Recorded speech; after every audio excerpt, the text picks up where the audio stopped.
please. Good morning. Good morning, good morning, good morning. We are working on the hair, child. I feel like I need a nice, when I installed, let's say installed, when I did my two-strand twist, I really should have did more than just wash it. I should have conditioned it with something natural, moisturized it, like really went in for a treatment and then did it. But anyway, I need some water on it. But yeah, I still love it. I'm a pixie girl all the way. Love the natural. Love the shortness of it. Love it all. So happy Sunday. Slow Sunday. I call it Slow Sunday. And I think they're still doing construction a little bit on Sunday. So we never get a break, but it's okay. So yeah, y'all. Today I'm gonna take this down just a little bit. I had a good night's sleep. I slept more than 8 hours, but it's like that. Like every time I don't sleep like 8 hours, like maybe for 2 nights, and then let's say the third night I get 8 hours, I always look sleepier than I am. I don't know. I think the sleep takes a while to catch up. Not really sure, but something happens. Um, but I got some house cleaning to do, and I don't want to do it, y'all. I need somebody to clean my house once a week. I just Sundays would be great, but it gotta be a day. No, it's gotta be during the week, like a Monday, where I could actually go outside and do something while they're cleaning. And I'm gonna actually do it. I'm gonna actually pay for that for myself. I'm gonna get my house cleaned by someone else because I just really don't be wanting to do it. It's not something I'm interested in at all. My place in the Port Volta region, I mean, I got the mats on the floor and I clean them like once a month. So everything kind of just stays in place. I don't know why this place. I think it's just the dust that I live next door. They have a lot of debris that blows, and then the construction is giving major dust. So it just feels like it's always needing to be cleaned um, in a very different way. My kitchen is too small. I've decided that I never, ever, ever want a place. I think I talked about this before, where the kitchen is that small. I need a kitchen that's spacious because I can fix it up. I don't that this kitchen underwhelms me, so I'm not really into it. I'm not really into it, so I really don't want to be in it. Yeah, I'm bored. I'm bored. I'm not even bored. I don't know what I am, y'all. I don't know what I am, where I am. I don't know where I'm going. I just don't know who I am. And it's like a new me that's emerging, and I have to set her free. But I don't even know who I am, what I am, where I am, why I am. Nothing makes sense. I feel like I'm in a place that nothing makes sense to me. Um, but I'm floating though. I'm definitely existing, and I'm doing more than existing. I'm moving forward. I'm doing. So speaking of that, tonight I go to a party. So my cousins at the hotel they staying in, and another friend of mine is also part of this group. So she's gonna be at the hotel at the party too. So I get to see her, and I will be taking her with me. I'm going to make sure that I take naps, take a nap before I go out. The party's at starts at 8. It is a series. There's a one from 8 to 10, and then maybe 10 to 12, and then maybe 12 to something. But it's all in the hotel. I'll be at the 8 to 10 because that's as long as I can hang. My sister started laughing at me. She's like, "Girl, I don't think you know how. I don't think you're gonna be able to hang on the party and check with them because they parties. They come to party." And I was like, "Yeah, 10 o'clock. Like I could 8 to 2 is wonderful for me for a night." I said I may not look totally my age, and maybe sometimes I do. I don't know, but I sure feel my age sometimes. So I don't know. You know what? It's funny. I used to be the biggest partier. Thank you. I used to be the biggest partier when I was younger. Oh my God, nobody would probably believe that this is me now. Though I feel like I'm so much older. Like, how could this not be me? But I used to close places down. I used to party till the morning, get up and go to work. My first job, I'm a New Yorker. I was in my 20s. I would go to my first job from 8 to 5. Then I would go to my second job from 6 p.m. to 10. And then I would party all night until about, so I'd be working at 8. I would probably we'd be coming out the places at 6. And we'd go to these after hour spots. And we'd be coming out of them at 6 in the morning. I would get dressed to go to work and do it again for several nights. When we got to move from New York to California, I did the same thing, but about 25 years old was when I got tired. Because I found like consciousness really, I found the book Heal Thyself. Let me just get rid of these. Thank you. I started, I found this book by Queen of Four.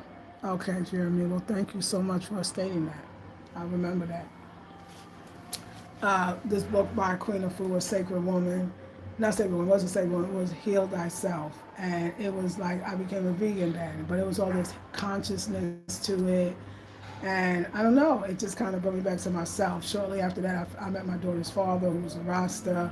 So that lifestyle was more about Naya Bingi, which is like really like spiritual music and ceremony, almost like church for Rastas. So we always kept Naya Bingi. We had on many nights.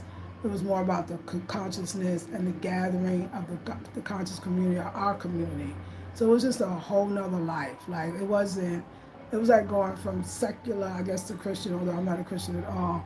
It was just another life. And for me at 25, being from New York, and I was partying from 15 years old, by 25 I was burnt out, I was tired, I wanted more. I was looking for something more. And I feel like I got that. Yeah. I was looking for something more, and I feel like that's exactly what I got. I got a whole life.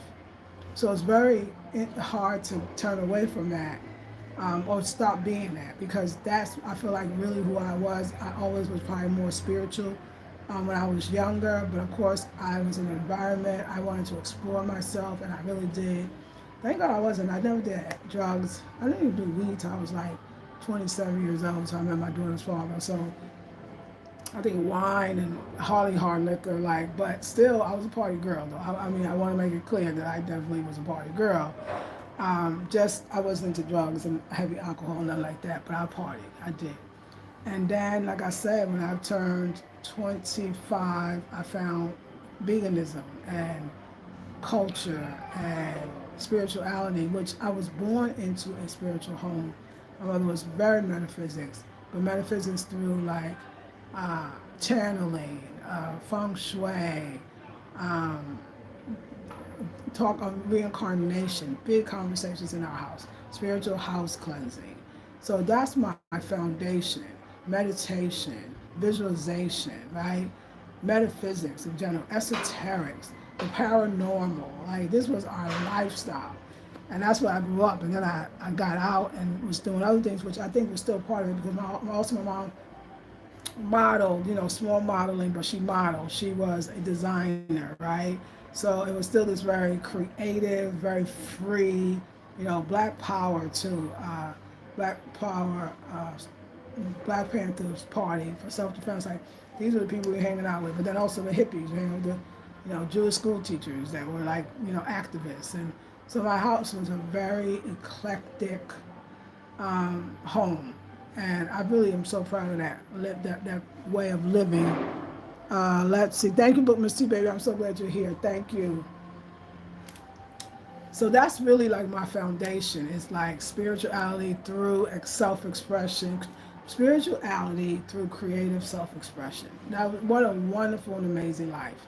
So when I met my daughter's father, and that was more like, that fit into it, like Rasta kind of, in California, Rasta like is hippie. It's eating vegan food only, but it was consciousness. It was the best of all my worlds. It was my hippie world of, we come together collectively on issues. It was the spirituality that was still alternative roster to other spirituality.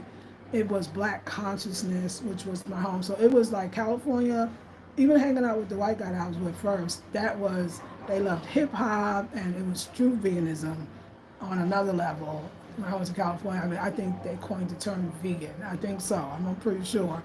As far as, or they adopted it in such a way. It was it was Telegraph Avenue. It was Berkeley. Hippie House, first place that I lived in. It was dope. Like, and it was very me. Like it was, and it's still, I'm still that person. Believe it or not. Like it was very me, but in full picture. New York is cold. New York is hard. California was sunny, and it had mountains and 5,000-year-old redwood trees, and it was a black girl's dream that Started off in Brooklyn and ended up in Oakland. Berkeley, and then I ended up in Oakland. It was everything, y'all. It was a beautiful, amazing, wonderful, like, way of living. And I really found myself in California. Like, I really, that made me, that solidified my birth in a way, my mother, who I was born to be, and it solidified and allowed me to be it, to express it in real time. And then, even down to meeting the man that I married, I mean, that was Black excellence and that was Afrocentricity, and it's fine. My Afrocentric home design channel was born during that time. Yeah, that was when it was born. Because that was, like I said, a mixture of my life. And I loved that part of my life as well. And that was becoming more me, was all the things I already was. Matter of fact, I introduced him more, although he was a vegan at first. When he first came to California, but it was years and years ago.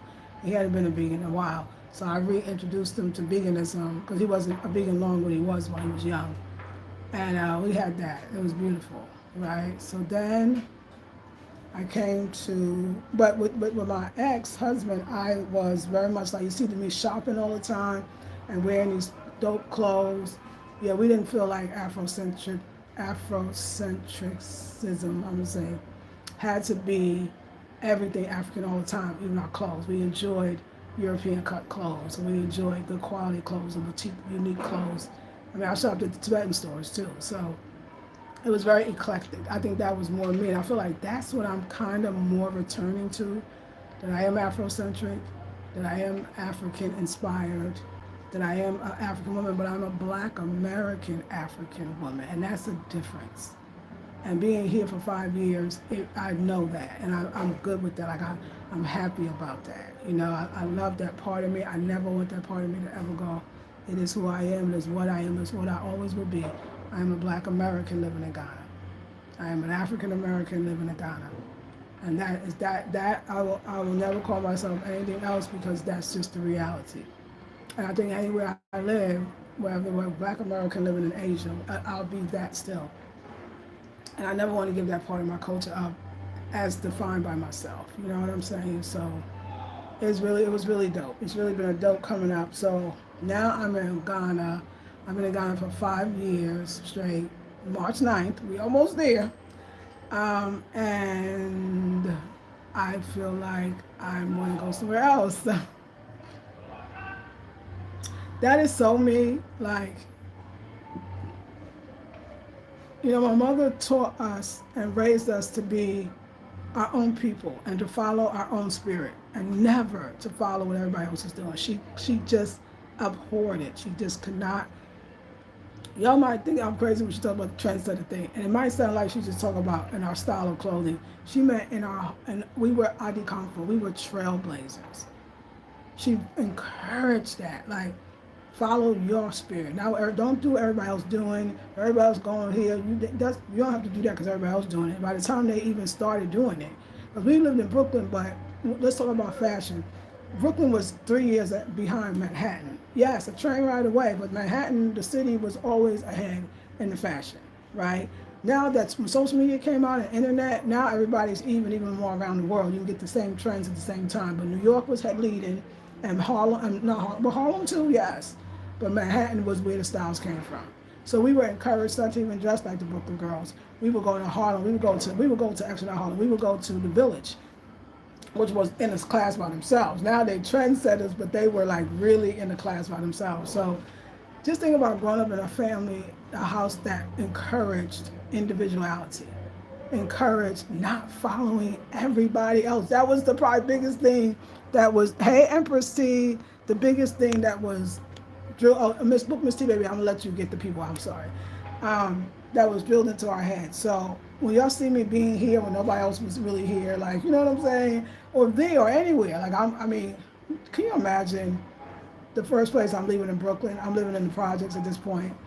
And we moved when I was 14, so I didn't really, I can't say like I grew up in the project. I stayed a lot, and I'm not to diss the project, it's just that I wouldn't be giving full prop to the people who really grew up in the projects and about their life.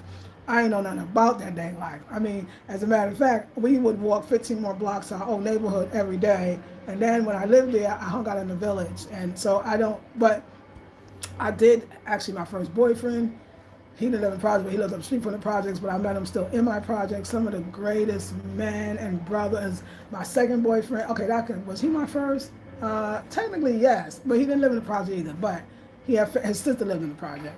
But they still project people. And oh my God, the projects, what I learned about black men, I am so glad that it was the greatest thing. They were some dope brothers. Like they were old school brothers, black men, fine. Just that crack era came and destroyed that. So I learned to love black men. That's my love for black men came from me living in the projects. Because everything before that, I was 14. I lived in a very mixed neighborhood. I didn't see real examples of black malehood mostly because it was kind of parked slow. It was just a different vibe. That wasn't what they was promoting, was black malehood. But the projects gave me everything I needed to know. And I love black men. That's what I knew. I'm always love a black man. That's what I want. That's what I want. So it was the projects that showed me black manhood in all of its glory. Me and my sister like to say the last generation of that true black malehood, I found it in the projects. I found it in the projects. Do I like Ghana more than the U.S.? Yes. Latoya Jackson. Is that your name? Okay, I like the name. Latoya Jackson. Yes, I do. I do. And I think, can I give you just kind of redirect that question? I would ask, do I like living in Ghana more than I like living in the U.S.? And the answer is absolutely yes. So, because you said, do I like Ghana more? Do I like living in Ghana more than I love the U.S.? Absolutely yes. I love it for the weather. I love it that I do see myself reflected every single day. I love the kind of relaxation in it. I'm in Ghana for 5 years, so I feel like one of the people, but I know I'm not one of the people. It's interesting, right? You don't feel foreign because you live here for 5 years, right? You've been all up and through Accra, so you don't feel foreign, and that feels good to not feel foreign. And then to be a dark woman, Africa is. If you had any problems being dark or felt like, you had to compete or felt like you was left out, whatever, you do not feel like that here. So there's something about, it's almost like we need to come here, some stay forever, some will die here, but forever way, some may come visit, some may stay for 5 years and leave, or whatever. Let me just say this, because you now know who you are. So any of those missing pieces that you may experience, those fragmentations, those fragmented pieces of yourself, that we tend to be I feel like when we grow up in the U.S., it all comes back together. And every little pieces to become a whole. Because now you know that you are connected to a people, a continent. Even now you know your ethnic group. I'm from the people of Togo, actually, and I'm from the Airway people, which makes so much sense why I'm attracted to the Airways. So yeah, it's a very deep connection that needs to be fulfilled. And if you live here for 5 years straight or longer, you get it. So now you almost feel like you could go anywhere in the world. Now, I might go somewhere in the world and think, oh my God, I got to go back to Ghana, right? I got to go back to Africa. Like, that's where I feel the best. I don't know. I will explore to see that. But yes, the question is absolutely yes. I agree. Do you give children? Okay, I'm sorry. Do you have children? I have a grown daughter. She's 28 years old. She lives in the States. So yeah, and that's it. I don't have any more children. Um, yeah. So yeah, she says she's gonna come visit, but we'll see. I might be going by the time she comes. No, I'll still be here. But so I do. I love Ghana. I love living in Ghana way more. I don't think let me be honest with you. To live in the U.S. again, it would have to be under some interesting circumstances. It would have to be in a place where I own land and I have my own house or place because I'm not renting. And it would also be, I would have to have a partner. It would be like I have a partner, a man, and we're together, and this is our United States place. Because other than that, I cannot even see it. I could not see it. I wouldn't go back to the U.S. alone. I wouldn't go back as a single woman. I'm not that interested. Apparently, everybody's coming to Ghana, so lots of people from the U.S. So I know that's not the place to go anyway. But I like warm weather, so it would have to be a warm weather climate for sure. So yeah, but thank you for asking. So, but yeah, it's like everybody's coming here because I'm going to go out tonight to this party. I mean, there's going to be a party probably every other night, and I'm going to go out as much as I possibly can because my people are here. I get to be with my tribe, African Americans, different there's African Americans here that I love. There's African Americans that's coming, that's visiting that I love. So that part is really cool. Um, but I know I love that there's the excitement when they're here. This is the first time. They got so many questions. I'm here to answer all of them. I try to answer and not be like put my whatever. I want them to experience themselves. I'll give them as many warnings or cautionary tales if they want that. But I think everybody has to have their own experience. I think that Americans, especially the ones that seem to be coming, I think they're used to a lot of different things. And I think the level that they come to visit on is not the level that they'll be able to practically live, not sustainably, unless they got some great something going on in the States. And if they can maintain that money, that level that they have been living in the States, that money level, because that's the money level they're going to need. So you think it's going to be cheaper living here, but Accra is expensive.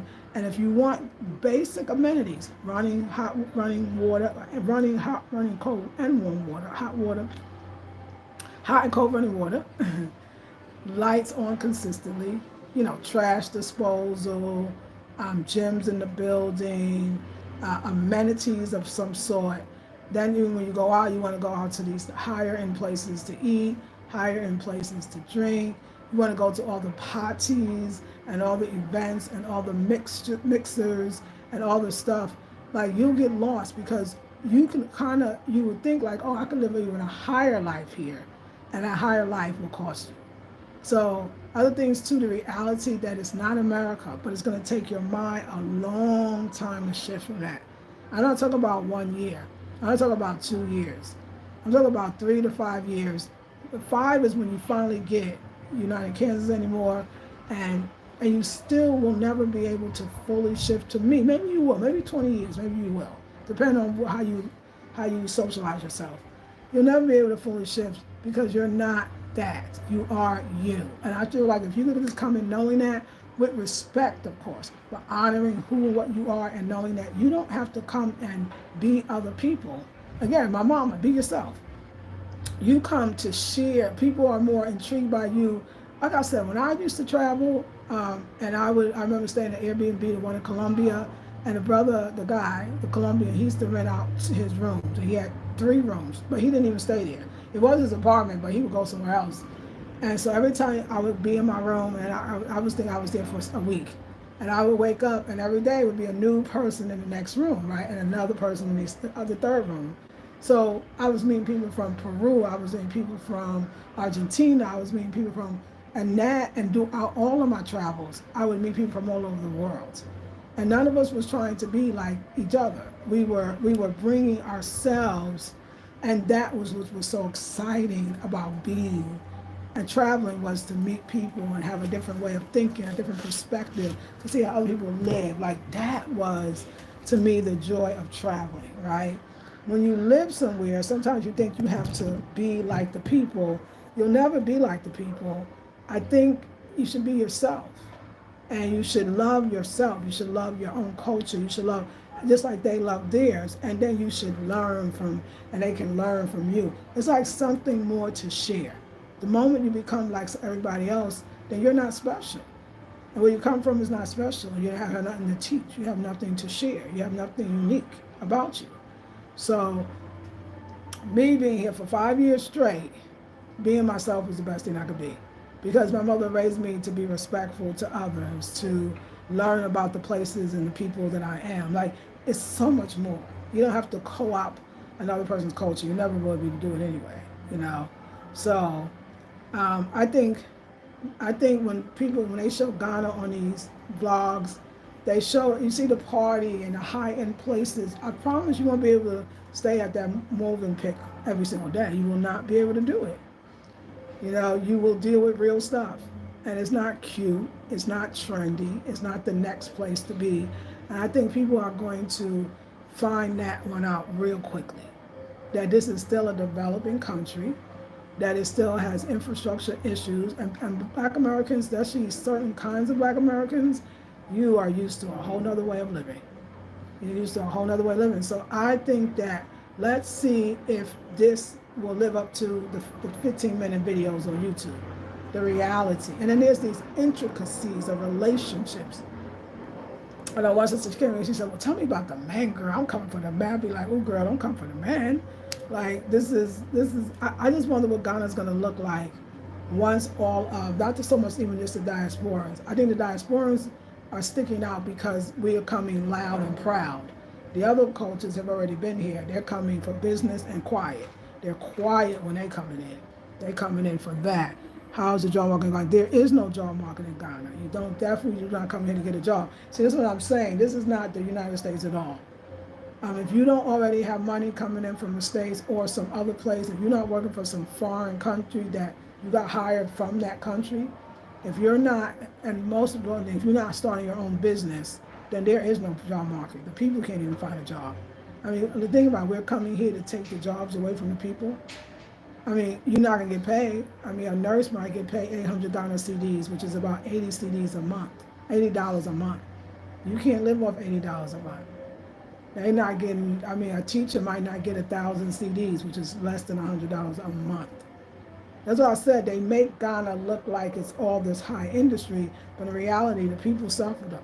So you're not, and they're not going to pay you more because unless you're getting paid from a European and or American company. So there is no job market. There's no job market. This is what I say. I say it's kind of funny, like it promotes it like it's this, but it's really, I mean, to use the word, it's a third world country. That's what the people say. So let's call it what it is. It's a third world country. It's still with some infrastructure that's growing every day. They can build quickly, but the growth is not there. The growth is there though now. The growth is there for investments. The growth is there for businesses. The growth is there now. You want to talk about, forget job market. The business opportunities and the potential for doing big business here, now that one you can do. That's what's alluring about Ghana, not the job market. There is no job market. Yeah, so just so you know. Hey, Nandi. Hey. Yeah, there is no job market, but there's opportunity for making money because of, and then don't come without no money. Like you better have some check coming in.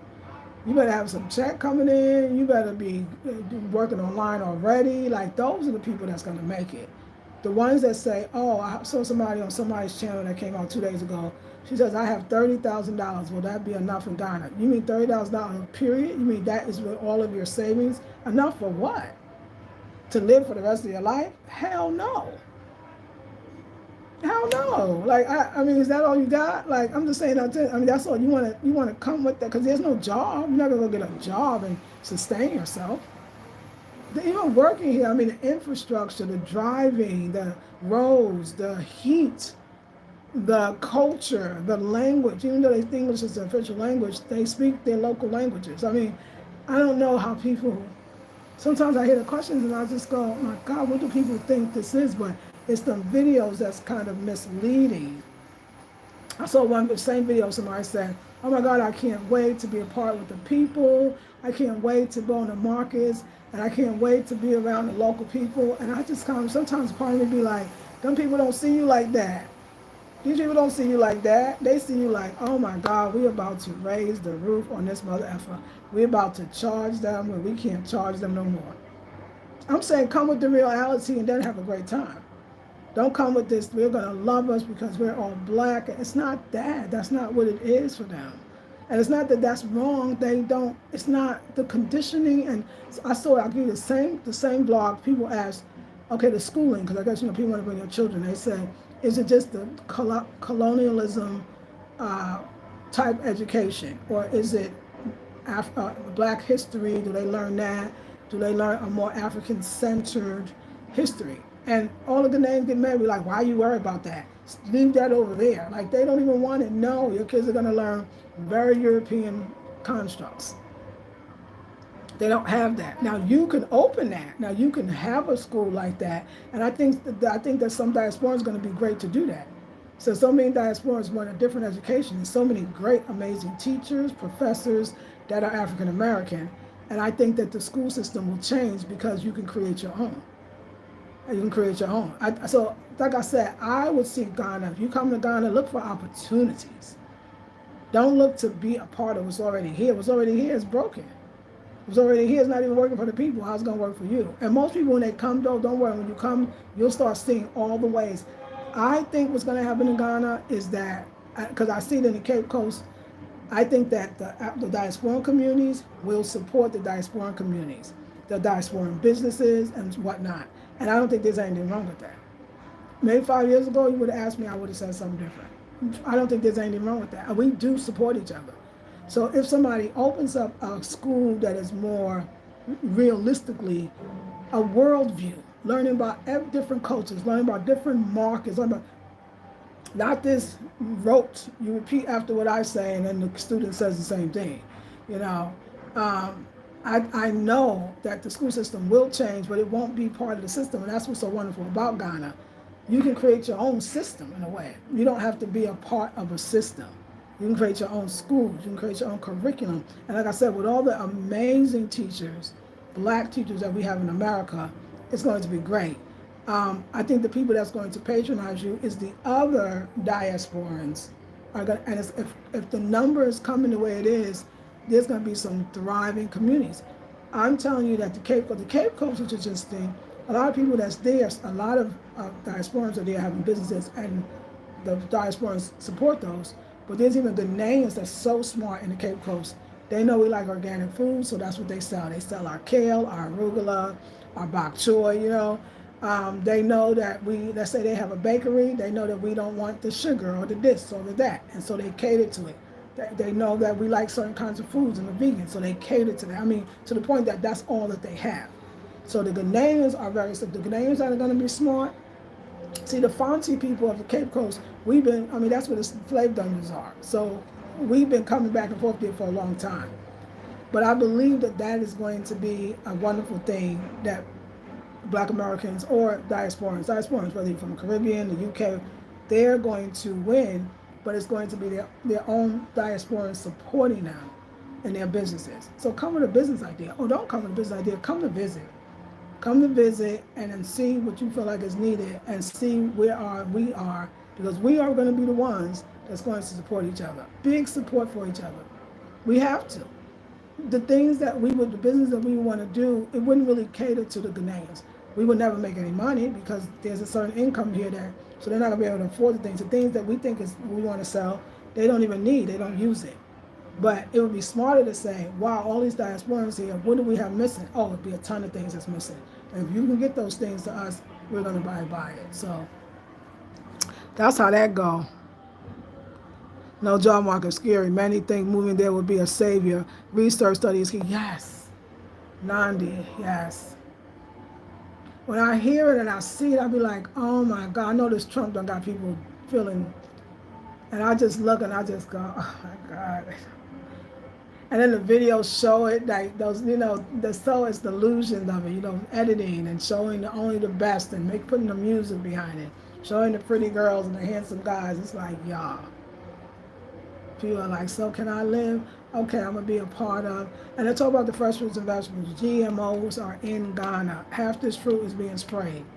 You got to grow your own here too. To really, really have the best, you have to grow your own. So I just feel like, yeah, I don't know how people are going to last. I would say this, don't sell your house in the States. Don't do that. Come first. Stay for 6 months even if you could. Come back and forth, but do not sell everything you own. Don't do that part. Don't give up your apartment, have somebody else stay there until you're not there. Like, just think. I mean, why? We don't have to have it like that. Just think before you come. It's not a party every day. It's real life out here. And it's another world compared to the one that we came from. See, now I don't even remember the world that I came from because I've been here for a while. So the United States is like, I can't remember everything about it. And I know that since 2020 has changed, and I've been going since March 9th, 2020. So, yeah. But for me, I want something else is calling me, and I don't know where I name places, but I don't go towards it. So I just feel like I'm going to establish my citizenship, which hopefully this week I can work on that. Um, I bought land. I'm gonna make sure it's all mine and get my paperwork straight with that. And and then I pay for my apartments for a year. I mean, I'll pay it again, and then I need to go see something else. I need to. Everybody's coming and I'm going in a lot of ways, and it has always done well for me to follow my own spirit. It has always done well for me to let something go to move into something else, and then usually it's really people like, how did she do that? How did she be in the right place at the right time? How does that happen? And because I don't let what I see around me affect me. I listen to what I see and feel inside of me. I let that affect me, and it helps tremendously. So yeah, I just want to share that. So yeah, I'm just discovering. Uh, when I say, yeah, life can be hard in Africa. Yes, no bonding with the natives. No, not no bonding.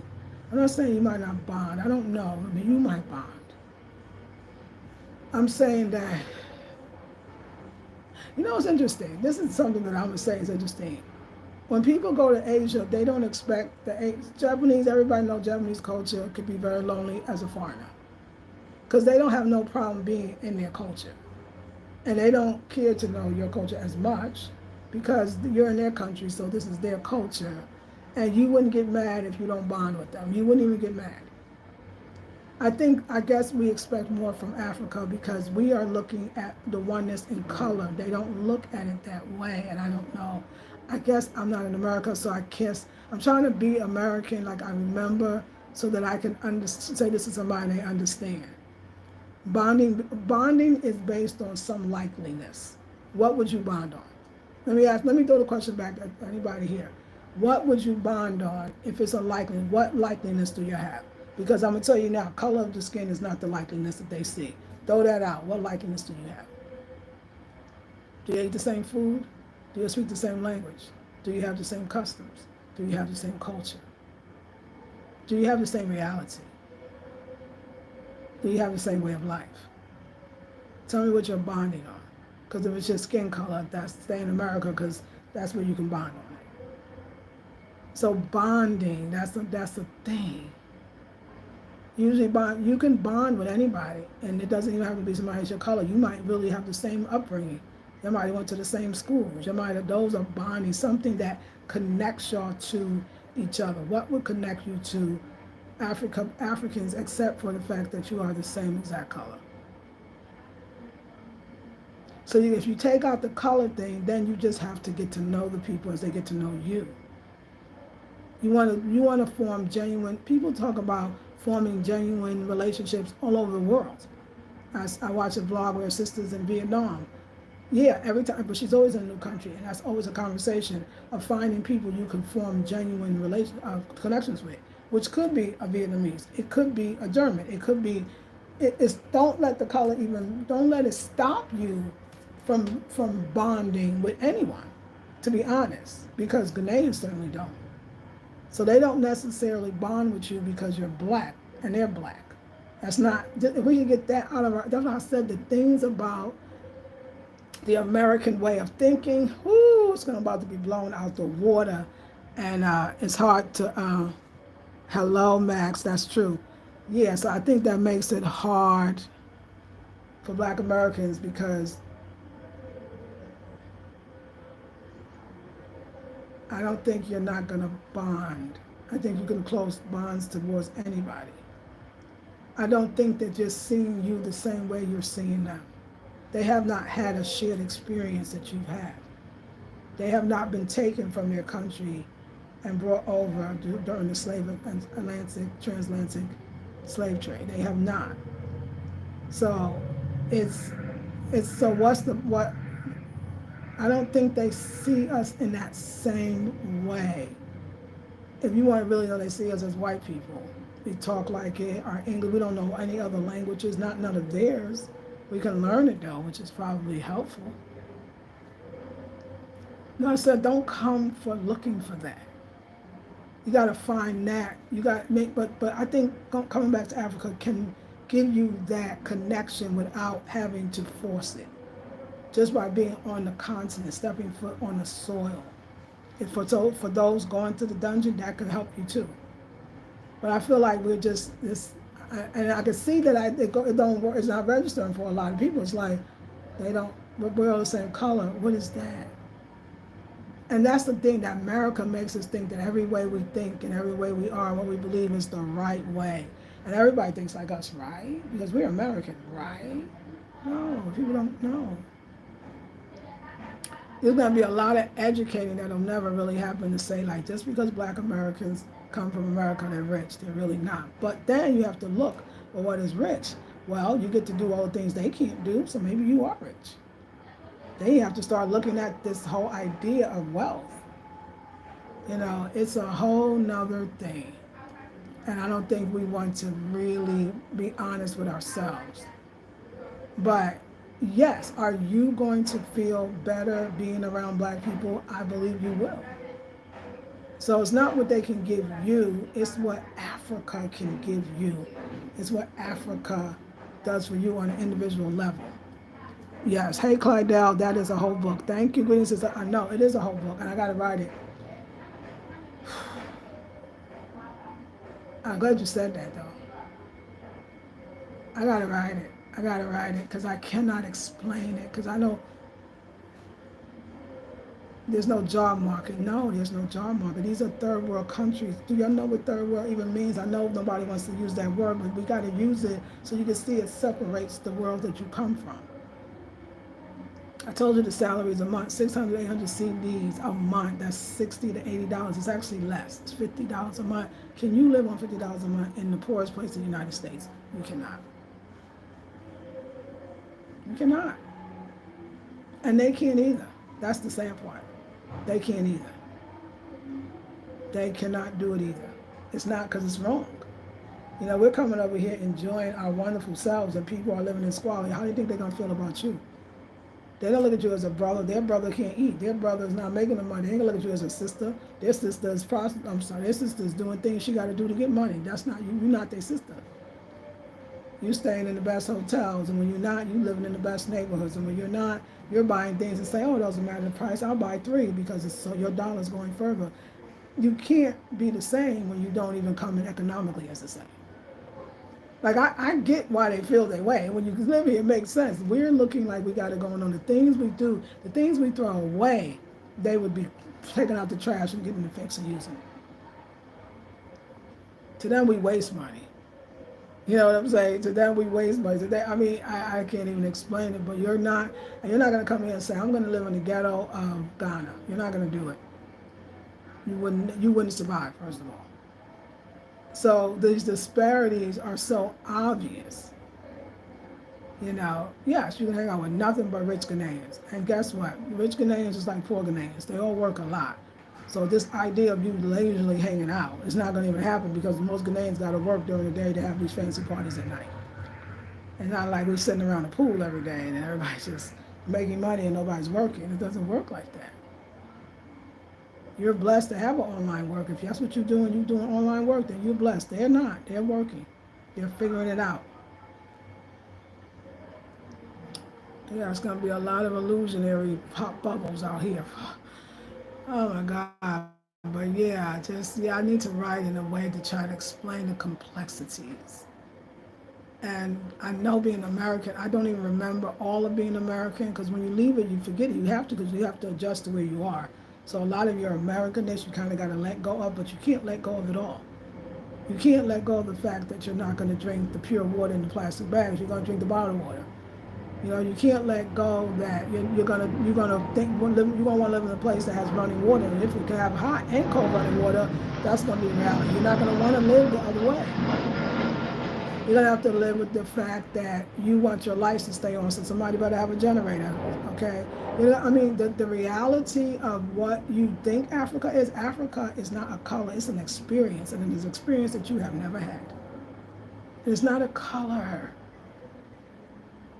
You want to bond on experiences, then just bond on experiences. You'll never be able to bond on the experience. Some are very, very rich. So you, I mean, unless you're very, very, very rich, and if you're very, very, very rich, you would not be living in Ghana. I'll tell you that much. You be living large. I bet there's some people in the United States that have money that don't have, they ain't running away from shit. They about to enjoy their city or wherever they come from in the States. It's an adjustment to live abroad, period. That's the other part of it. It's adjusted to travel abroad. It's like your brain got to do something else to make sure you could be here. And it's very unique. It's not unique. It's live in Poland. You don't have the same issues. I mean, you know, I personally think there's places that have a softer landing. But, I mean, I understand that you want to be with black people because I do too. So I get that. And I'm not just trying to turn you off, I promise. You know, I just wanted to, you know, I pray that we will not have anti-American sentiment because so many of us are coming, and then it looks to them like we're driving up the prices of things, which is being driven up. There's no doubt about it. In 5 years, when I saw Accra alone, even the countryside gets affected. It trickles down. So yeah, because new people, new money, new greed, or maybe old greed. I don't know how friendly the people will continue to be when they're going to start thinking that we're pricing them out. We're on the other side of, we're the other side of gentrifiers. We're the gentrifiers. Now, this is the things people don't talk about. How affordable is Ghana going to be? It's probably not even the best. I mean, it may not even be the best country to live in as far as an African country. I mean, I hear Rwanda is what's way more or less corrupt in some ways. I don't know. So, I mean, I'm saying that I think people are moving to Ghana on hype because Ghana has so many vloggers and so many people promoting it, and Wode Maya, although he's all over the world, so there we go with that one. I don't think he liked Ghana that much, but that's another thing. I'm not putting Ghana down. I'm saying let's really explore our options. If you really see where your money really is going to go furthest. If an infrastructure like hot running water and all that is important to you, make sure you can afford to live in those places. You know, they hear people charging dollars to rent to you. Now, I heard that's illegal to charge in another country's currency, but they do it here all the time. The fact that you're paying dollars, you was paying dollars already. You come in here, really, back in the day, you would retire to another country because of the cost of living. There's been pensioners, if you will, retirees that have lived in Ghana for 30, 40 years. And they were here to have a quieter life, to let their pension go further. Everything's more expensive. And I think the more people that come, the more expensive it's about to be. I just wonder, can the economy even, I mean, is it ready for the influx of this new money coming in? What would that breed? Would that breed more crime? Would that breed more scamming? Would that breed even more corruption? Although the corruption is at an all-time high, so more would be, it's funny, it's relative. These are some of the deeper questions we have to look at. Because you can pay all this money for rent, but when you walk out the best of East Legon, you're still going to ride on the same jacked up streets. Infrastructure. But at the same time, new people come, infrastructure will come too. Are we as African Americans or diasporans at the level of building on infrastructure in the way that the Chinese, the Lebanese, the Indians are, especially Chinese? No, we're not. No. They're getting the big contracts because they've been here. Like us, they don't make videos about coming to Ghana and living here. They've been here. And that's half the buildings that go up is with the Chinese contractors. So I just think we have to either think differently, and I just, y'all gotta understand for me, I'm here, so I get so bored with it. Like the whole thing, like, oh, we're gonna, and this, and this champagne every day. And it's like, oh my God, Lord have mercy, no. No, it's not. So yeah, so that's that. Thank you. Do you find pro-blackness growing up in New York? Yes, I did. It was New York for sure. Selena, no, but I don't feel that. No, okay, let me say this. Do I feel lonely? I think it's a great question. I mean, you asked the question, you told me what it was, but I'm going to go against you on that one. Yes, They can. I feel like no. I feel like yes, you are going to feel a loneliness about being a traveler. Let me tell you the thing about travelers. That traveling, I'm going to assume that you're leaving your home. You can never go back either. That's the other side of being a traveler or living abroad. If you tried to go back to where you were, you're not that person. And the people you left are not those people. And that's the other side of it. You never could go back. You may physically be able to get on the plane and go back, but when you get there, you'll feel like you are from outer space. So you never really belong anywhere, and that is the life of a traveler. It's almost an acceptance that you have to have. Because each place changes you, makes you different. Then you can go back home. When y'all say that too, I'll be like, they don't get it either. They don't get it either. To even say, oh, how's Ghana compared to the U.S., I promise you I can't remember the U.S. half the time. I just remember it gets cold. Because when I call to my family, they say it's cold. I can't deal. I can't deal with that. You know, it's not anymore, would you go back to the U.S.? Well, hell no, you can never go back to the U.S. You can never go back to Argentina if you lived here. You can never go back to Mexico if you live here. You can never go back to anywhere because back is not an option. You've already went forward. Why go back in anything? Going back? Back to what? You're not that person. They're not those people. That place is not the same. It's an illusion in your mind. The way you remember it and the way it really was is two different things. And this is the life of a traveler. This is the life of living abroad. You're never that. You're not even yourself. You're American, but you lived in Ghana for 5 years. You're American, but you lived in Japan for 12 years. You're American. Those buts are a big part of this. So are you even American anymore? Yeah, so yeah. That's good. Philippines are trying, okay, that's great. I'm so glad you're happy alone. Yeah, so you know, exactly. I haven't been to Libya.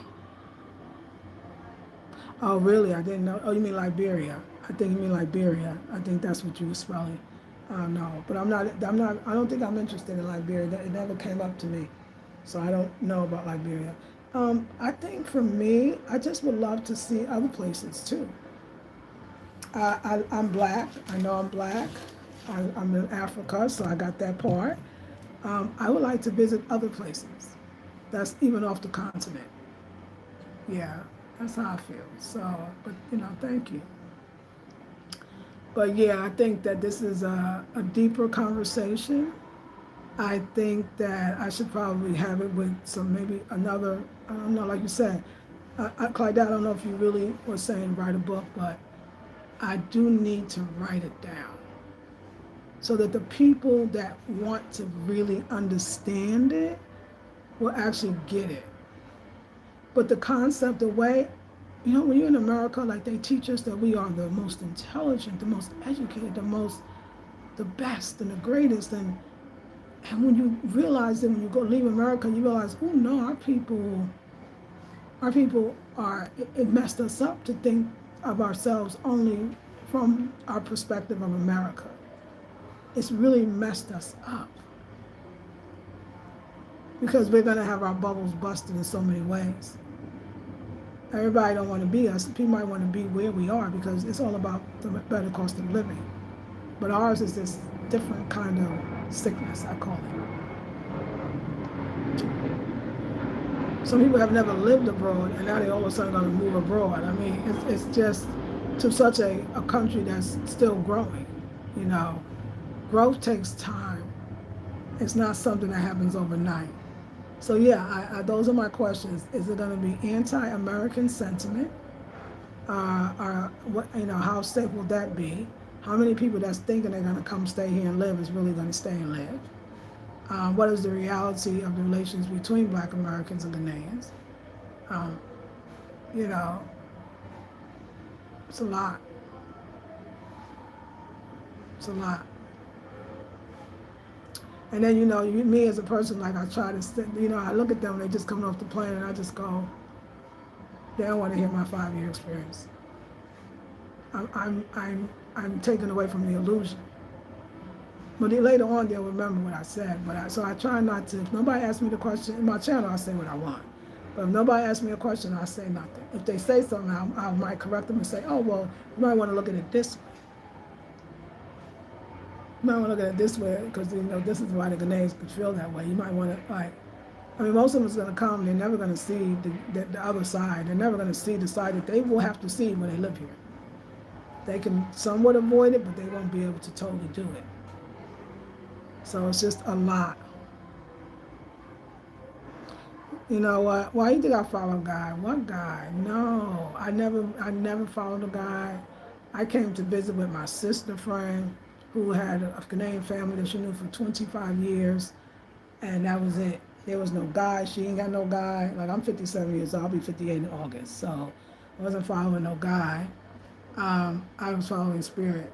I actually came for 2 weeks to visit, and I never left. And it was March 9th, 2020. So if you remember March 2020, everybody knows what happened around the world. Everything shut down. And I remember it wound up being called COVID, but before, remember in the very beginning, they called it the coronavirus. And when we first got here, it was only supposed to be here for 2 weeks. Within the first week, countries were shutting down. People were leaving. People were out. The State Department even sent planes for the Americans to get on to leave because they knew that Ghana and many other countries, if you was under a rock, you might not know, and many other countries also closed the borders. Spirit told me, don't go back to America. And I didn't. I stayed with one suitcase because the other suitcase was filled with clothes for the Ghanaians. And I've been here for 5 years. I never left. I sold everything. And I couldn't even be in America to sell it. I had my friend move me out, had another one take my stuff and sell my stuff. I had another one give my car back to the dealer. I had to do everything from here. I never saw anything in the United States again. I've not seen it. That is something that was a spiritual thing. So no, it wasn't no guy. It was pure spirit. It was pure spirit. It was magical. It was spiritual. It was a calling. And once I got here, I realized, I don't want to go back to the States. And so I never did. I missed one of those flights by a little. One day I flew out of Massachusetts. One day, yeah. Hayes. So, no. But all the new people, I want to thank y'all. I wasn't expecting this. I don't know. Maybe Sunday got new people. I don't know. But that's good. So, yeah, y'all. Anyway, I was just expressing and sharing.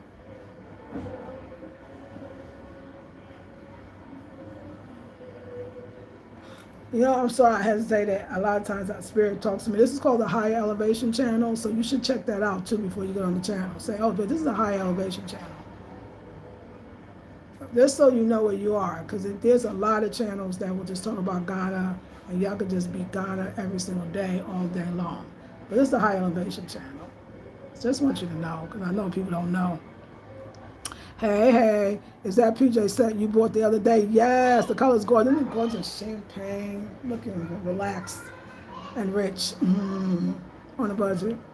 But yeah, this is the High Elevation channel, and I come here to reflect, to go deeper. Something else is calling me. And I don't know if this channel is going to be able to allow me to do that, like to go on a deeper level. Okay, it's time to do classes again. Anyway, I love y'all. I'll see you in the next one. Peace.